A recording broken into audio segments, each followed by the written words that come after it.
Daghang salamat kayo kay Mayor Duterte. Kay noong November 8, 2013, si Mayor Duterte, isa siya na nauna na pumunta sa Tacloban at nagtabak sa atin. Yun ang malasakit. Maraming sinabi, maraming batikos, pero nakita po natin, saksi po ako sa malasakit ni Mayor Duterte. Kaya po, hindi ko talaga matatanggihan o kailangan talaga tumanaw ako ng ulutang na loob sa lahat ng mga Bisaya.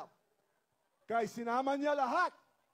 Sinama niya lahat. Ika Davao, Mindanao, at dinagsan kami ng mga relief goods, medisina, at lahat ng volunteer. Kaya palakpakan mo natin si Mayor Duterte at lahat